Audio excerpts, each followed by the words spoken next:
नमस्कार। म डाक्टर रविन्द्र पाण्डे। आज मैले कोरोना भाइरस विरुद्धको खोपको बारेमा यहाँहरूसँग केही चर्चा गर्न गइरहेको छु। कोरोना भाइरसको ठोस उपचार नभएको र हालसम्म खोप पत्ता लागेको अवस्था नभएको हुँदा यो खोप चाहिँ कहिले आउँछ र हामीले यो रोगबाट चाहिँ कहिले मुक्ति पाउँछौँ भनेर विश्वका अरबौँ मान्छेहरूको ध्यान खोपतिर केन्द्रित भएको छ। र खोप निर्माण गर्नु निकै अप्ठ्यारो काम हो। जस्तो चाहिँ वैज्ञानिकहरूको मेहनतले अथवा चाहिँ धेरै खर्च गरेर धेरै ठाउँमा चाहिँ बनाउन चाहिँ सुरु गरेर मात्रै खोप पत्ता लाग्ने होइन। खोप पत्ता लाग्नको लागि एउटा चाहिँ संयोग पनि हुनुपर्छ र अर्को कुरा धेरै गहिरो अध्ययन अनुसन्धान हुनुपर्ने हुन्छ। र कहिलेकाहीँ कस्तो हुन्छ भने पत्ता लाग्यो भनिसकेका खोपहरू पनि मान्छेमा चाहिँ काम नगर्ने हुन्छन्। त्यसले गर्दाखेरि चाहिँ ती खोपहरू अरबौँ खर्च गरेर तयार भएका खोपहरू पनि काम नलाग्ने हुन्छन्। जस्तो चाहिँ अब यो भाइरसको कुरामा के छ भने भाइरसले आफ्नो चाहिँ स्वरूप परिवर्तन गर्दै जाने भएको हुनाले यसको खोप बनाउन गाह्रो छ। एचआइभी एड्स चाहिँ विश्वमा सुरु भएको 40 वर्ष कटिसकेको छ र यो 40 वर्षको अवधिमा एचआइभी एड्सको खोप अहिलेसम्म पत्ता लागेको छैन। त्यस्तै स्वाइन फ्लू, बर्ड फ्लूहरूको पनि खोप चाहिँ छैन। जस्तो चाहिँ इबोलाको चाहिँ 16 वर्ष भयो अनुमति पाएको र इबोलाको खोपको लागि काम गरेको 16 वर्ष भयो र अहिलेसम्म चाहिँ पत्ता लागेको छैन। तर यो कोरोना भाइरस चाहिँ महामारी भएको हुनाले र विश्वलाई ठप्प पारेको हुनाले कोरोना भाइरसको खोप पत्ता लगाउनको लागि जुन किसिमको चाहिँ मेहनत, जुन किसिमको खर्च, जुन किसिमको चाहिँ अनुसन्धान भइरहेका छन् त्यतिको कुनै पनि रोगको लागि अहिलेसम्म चाहिँ भएका थिएनन् भन्न सकिन्छ। यसले गर्दाखेरि यो 2021 को चाहिँ मध्यसम्ममा कोरोना भाइरसको चाहिँ खोप आउँछ भनेर विश्वास गर्न सकिन्छ। खोप चाहिँ पत्ता लगाउने क्रममा कस्तो हुन्छ भने सबभन्दा पहिले त ल्याबमा चाहिँ टेस्टहरू गरिन्छ। कोरोना जुन भाइरस छ त्यो भाइरसको चाहिँ जेनेटिक कोडलाई राखेर र अन्य शरीरलाई हानि नगर्ने भाइरसहरूमा त्यसलाई चाहिँ अध्ययन गरिन्छ र अध्ययन गरिसकेपछि प्रयोगशालामा अध्ययन गरिन्छ। प्रयोगशालामा अध्ययन गरेर त्यो जब प्रयोगशालामा सक्सेस हुन्छ त्यसपछि बल्ल चाहिँ जनावर हुँदै मान्छेमा प्रयोग गरिन्छ। र यो चाहिँ खोप चाहिँ कस्तो छ भने खोप प्रभावकारी हुनु पर्यो। खोपको कुनै साइड इफेक्ट अथवा चाहिँ कुनै कम्प्लिकेसन चाहिँ हुनु भएन। त्यो खोपले चाहिँ हाम्रो इम्युन सिस्टमलाई चाहिँ काम गर्नु पर्यो। खोप लगाएपछि कुनै अर्को रोग निस्कनु भएन। त्यस्तै चाहिँ अरबौँ मात्रामा चाहिँ त्यो खोप चाहिँ उत्पादन गर्न सक्नु पर्यो। अब त्यो उत्पादन भए पनि त्यो नियामक निकायहरू जुन हुन्छन् उनीहरूले चाहिँ स्वीकृति दिने मापदण्ड अनुसारको हुनु पर्यो। विश्वका चाहिँ हरेक देशमा पुर्याउनु पर्ने जुन व्यवस्थापकीय चुनौती छ त्यसलाई चाहिँ व्यवस्थापन गर्न सक्नु पर्यो। त्यस्तै चाहिँ अर्को भनेको यो खोपले चाहिँ सबै उमेरको मान्छेहरूलाई काम गर्न पनि सक्छ, नगर्न पनि सक्छ। जस्तै प्रायः जस्तो खोपहरूले हामीलाई थाहा छ बालबालिकालाई चाहिँ एकदमै राम्रो चाहिँ काम गर्छ भने चाहिँ उमेर जति बढ्दै गयो त्यसपछि चाहिँ खोपले हाम्रो इम्युन चाहिँ सिस्टमले सपोर्ट नगर्ने त्यो खालको हुन्छ। त्यसले गर्दाखेरि चाहिँ जुन ज्येष्ठ नागरिकहरू, पाका उमेरका व्यक्तिहरूको लागि धेरैवटा डोज दिनुपर्ने, बुस्टर डोज चाहिँ दिइरहनु पर्ने हुन्छ। र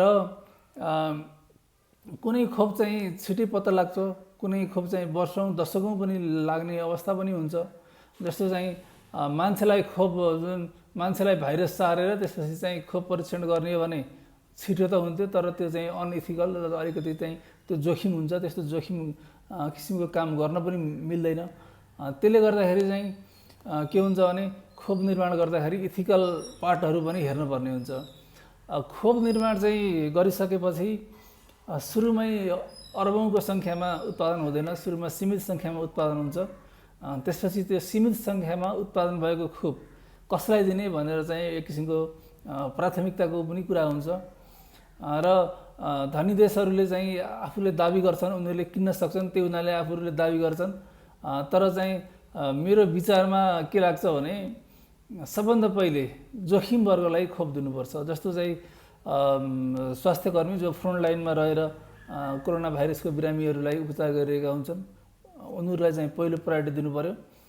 त्यसपछि भनेको जोखिम वर्गमा रहेका व्यक्तिहरू जस्तो ज्येष्ठ नागरिक, दीर्घ बिरामी, इम्युनिटी सिस्टम चाहिँ कम भएका मान्छेहरू उनीहरूलाई चाहिँ दिनु पर्यो। यसरी चाहिँ खोपको प्राथमिकता चाहिँ निर्धारण गरियो भने धेरै ठुलो जनसङ्ख्यालाई चाहिँ बचाउन सकिन्छ।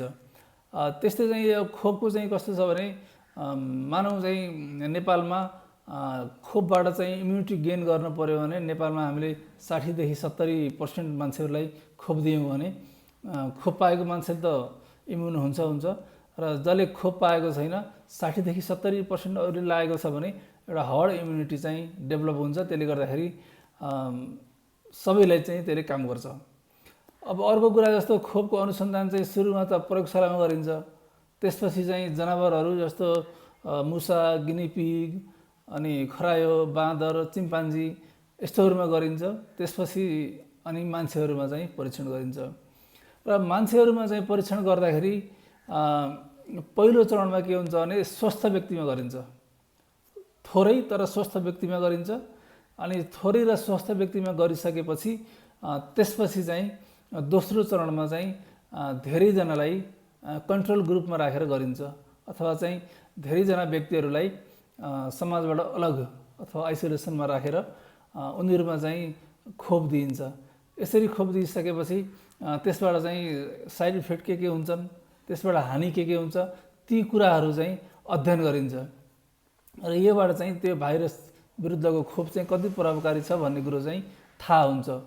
त्यसपछि चाहिँ तेस्रो चरणमा जस्तो दोस्रो चरणमा चाहिँ अब यो चाहिँ सुरक्षित छ कि छैन भन्ने थाहा हुन्छ भने तेस्रो चरणमा एउटा चाहिँ मासमा दिइन्छ र त्यो दिइसकिसकेपछि त्यो कतिको प्रभावकारी छ भन्ने कुरा थाहा हुन्छ। यसरी चाहिँ खोपको चाहिँ विभिन्न चाहिँ चरणहरू पार गरेर खोपको चाहिँ अनुसन्धान चाहिँ गरिन्छ।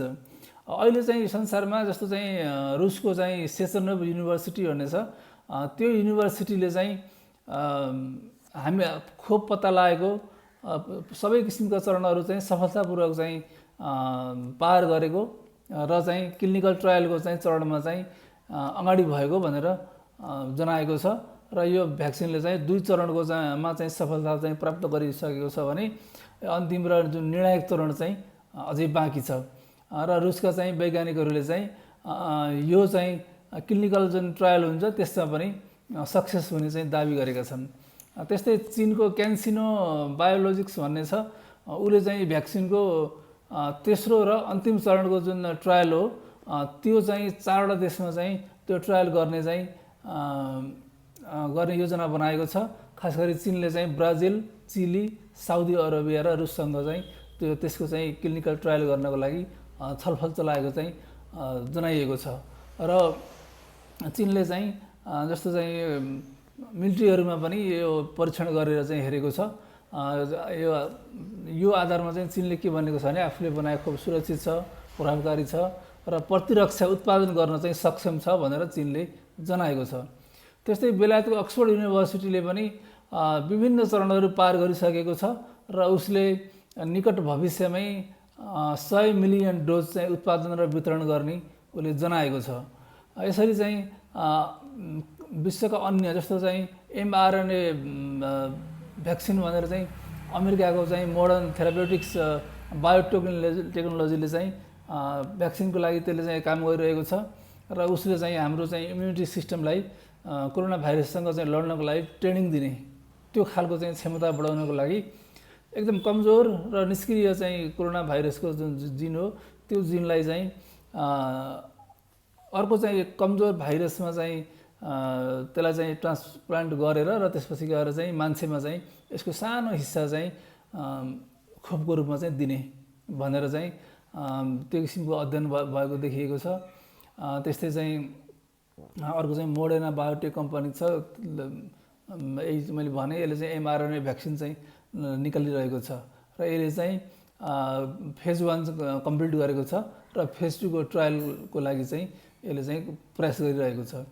त्यस्तै चाहिँ अर्को चाहिँ जोन्सन एन्ड जोन्सन भन्ने कम्पनीले पनि उसले चाहिँ प्रिक्लिनिकल स्टेज चाहिँ पार गरिसकेको छ र उसले मोडिफाइड एडेनो भाइरस चाहिँ भ्याक्सिन चाहिँ निकालेर त्यो मार्फत चाहिँ निकट भविष्यमै अथवा चाहिँ अप्रिल 2021 सम्म 600 देखि 900 मिलियन डोज उसले चाहिँ उत्पादन गर्ने उसले चाहिँ लक्ष्य लिएको छ।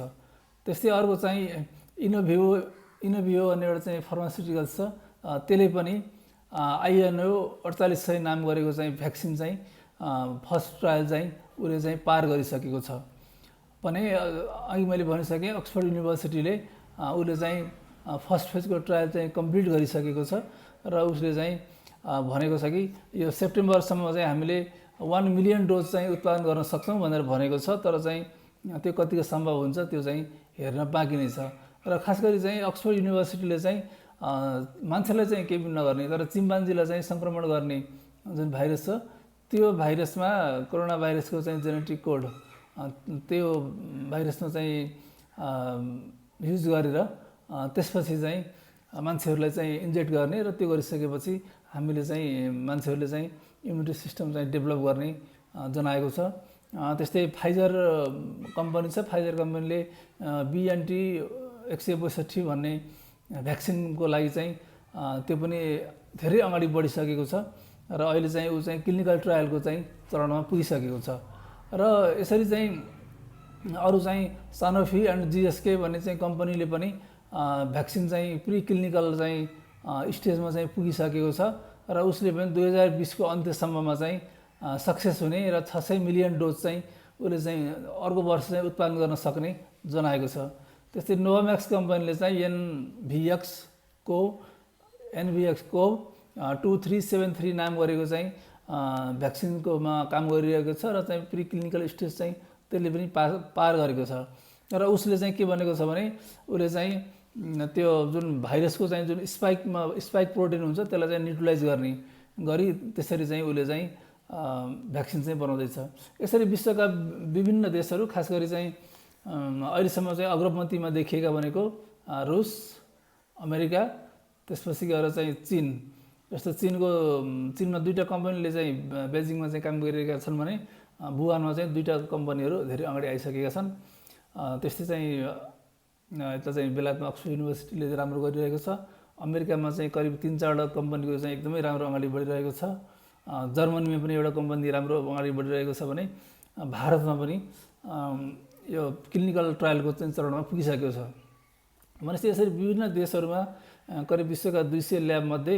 18वटा ल्याबले चाहिँ धेरै चाहिँ सफलता चाहिँ पाइसकेका छन् र हामीले चाहिँ आशा गर्न सकिन्छ यो वर्ष त सम्भव नहोला तर चाहिँ अर्को वर्षसम्ममा चाहिँ कोरोना भाइरसको भ्याक्सिन चाहिँ पत्ता लाग्न सक्छ र यो पत्ता लाग्यो भने त्यसपछि चाहिँ हामीहरू पूर्ण रूपमा चाहिँ कोरोना भाइरसबाट चाहिँ सुरक्षित हुन्छौँ त्योभन्दा पहिले हामीले जस्तो चाहिँ अहिले जस्तो चाहिँ पीडा त भोग्नु नपर्ला तर चाहिँ हामीहरू हाम्रो जीवनशैली हामीले परिवर्तन गर्न जरुरी छ र हामीहरूले खास गरी मास्कको चाहिँ सही तरिकाले चाहिँ सधैँ प्रयोग गर्ने सामाजिक दूरी चाहिँ हामीले कायम गर्ने र अर्को कुरा भनेको हात धोइरहने नाक मुख आँखामा हात चाहिँ लैजाने प्र्याक्टिस चाहिँ नगर्ने ती खालका चाहिँ एक्टिभिटी हामीले गऱ्यौँ भने हामी सुरक्षित हुन्छौँ र आशा गरौँ कहिलेकाहीँ रिसर्चमा कस्तो हुन्छ भने 2 वर्षमा पत्ता लाग्छ भनेको कुरा एकदमै चाँडो पनि पत्ता लाग्छ 1 महिनामा पनि पत्ता लाग्छ र